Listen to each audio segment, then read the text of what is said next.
All right, this is still a League of Legends esports video, even though I'm going to talk a lot about Valorant in it, and I promise that these two things are connected. You know, it's basically safe to say that Valorant esports has officially started, at least in terms of Riot's initiatives around it. I know there's been some stuff previously, but they, this past weekend, just ran their first official event, which was First Strike, and while viewership looked a little wonky on Saturday, when it was sitting at around, I think, like 35,000 viewers, and Myth was streaming it to an even larger number. The NA finals looked a lot more reasonable, where I saw it had like 75,000 on Twitch, more on YouTube. I think it had more than 75k on YouTube, and then also Myth and Ninja were co-streaming it, which really helped it out. So this is just an appetizer of what's to come for Valorant, and I'm pretty sure League of Legends fans are going to be very jealous when they learn about this completely new format for Valorant that's hitting next year.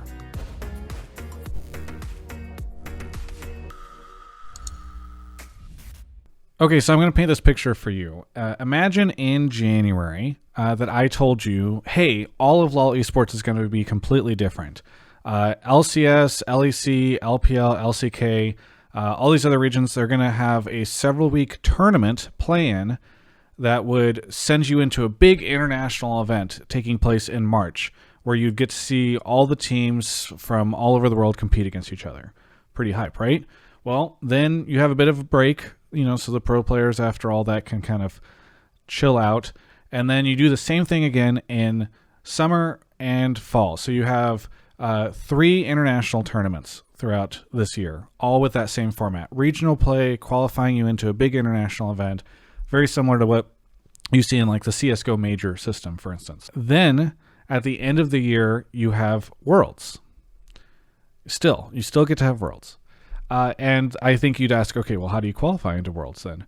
The first 3 international events award points, and some teams make it based on how many total points they get. So it's essentially like if you do really well in these international events throughout the year, you're actually qualifying yourself to make it to Worlds.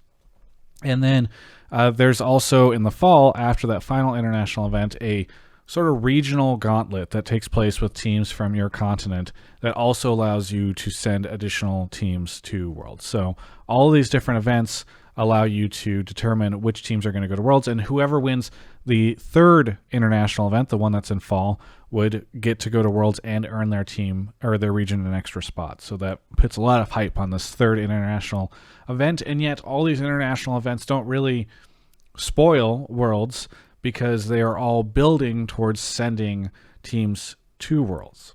So if all that sounds pretty good to you, 3 big international events and a last chance gauntlet qualifier that sends teams into Worlds where you get to see them compete, then you really like the whole format that Riot announced for Valorant for 2021.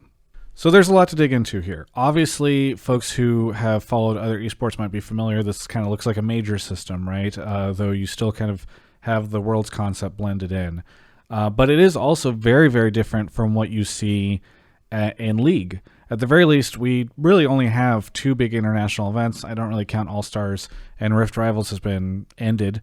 And MSI is kind of this like blip on the radar that doesn't feel like it contributes really significantly. I know there's some stakes for the regions and how well they do there for what that allows them to do at Worlds, but it's a very different system than what Riot has in play. And they also have breaks built in throughout the year to help out the Valorant players. I think the Worlds is supposed to take place in December, and so it is kind of more of a year-round thing, but because you have these like gaps in the year, it does allow for players to maybe not get as burnt out as, hey, some of the teams that we've heard about being pretty burnt out by the time they get to League of Legends Worlds.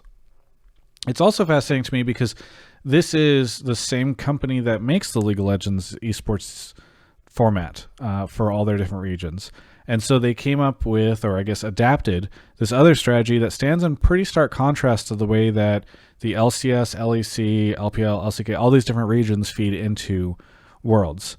There are also some interesting side effects here where, for instance, you know, in North America, whether you think that it should be this way, we get 3 dedicated teams to Worlds every year. It's preserved that way.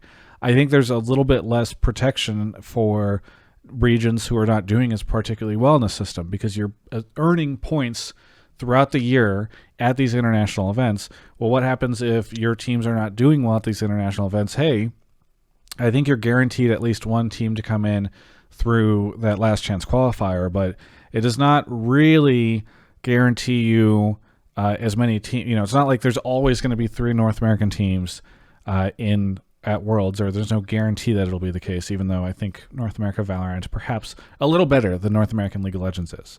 And so you might think like, okay, well, was this an entirely different team that did this? Well, in talking to Riot about this, a lot of the same people that worked on building out the LCS and the global format are the same people that did this here. You know, Waylon Rosell, who people know was running LoL Esports for quite some time, he is now heading up this. And so I think there's just a lot of interesting questions. I haven't had a chance to really interview anybody at Riot around this, and I hope to in the future.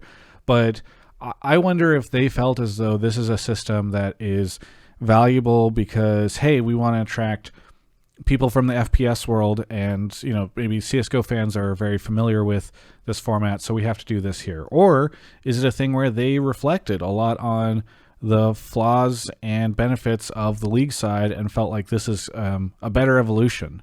You know, if they could go back, would they implement something like this for League of Legends rather than the system that they implemented that we all live in now? I think, you know, answers to those questions would be interesting, in part because, you know, you kind of wonder, would they ever move League to this? I don't know. Maybe this is a test, and if it seems like it works out really well, that's great. Maybe they feel like there's too many regional differences or too much regional strength disparity in League to do this, because again, you would be losing certain teams that, you know, you wouldn't necessarily have a guarantee for 3 North American teams at Worlds every year. Or hey, if North America starts to get really good and one of these other regions doesn't do as well, that could be there too. So I'm very fascinated to see that Riot decided to go with this, and I'm kind of curious what everybody else's thoughts are on this, because I don't want to disparage the League format. I actually think that a lot of it is pretty good, but I also know that a lot of people, and you know, I'd like to see for myself more international events. And so I think League fans should be looking at the Valorant format, seeing that Riot decided to go this direction, and asking a lot of questions about, do we like this? Do we wish we had it? Is this something that Riot would ever do for us? Is there a way that this could be adapted, or are we already too like structured into things like LCS and LEC formats, and now LCK through franchising, etc.? I don't know, but I'd love to hear from you, and maybe you can leave your remarks in the comments. Also, please subscribe to the channel, because I lost a couple subscribers this past week because I've been a little creatively drained. I don't know why. I guess maybe after the world stuff and then covering all the off season, now I'm hitting the holidays, and so it took a bit to get me to get the creative energy going to make this video. But hopefully that will pass now that I've done this, and then we can get back to some of our regularly scheduled content. But again, it'd be great if you subscribed. Thanks so much for watching this video. Again, leave your comments below on what you'd like to see or what you think of this format, and can't wait to make more content for you towards the end of this year and going into next year. Wasn't that just a great piece of content? Didn't you just look at that video and say to yourself, wow, I'm so glad that I'm subscribed to this channel? What? You're not subscribed yet? Well, maybe you are. But if you are, maybe you can hit the bell. If you aren't, maybe you could subscribe, because I'm trying to... For a while, I stalled out. I was not getting any subscribers. And then I am now. And that feels great, because I got to go talk to Alienware about 2021 and hope that they renew. And the more subscribers I have, I feel like the more likely they're going to be down to do that. By the way, they're not going to renew unless I tell you about the fact that there's a link in the video description below. Alienware.com/Travis. Click that link, and then use Travis 10 off Q4 to find a great Alienware product. They make some cool stuff.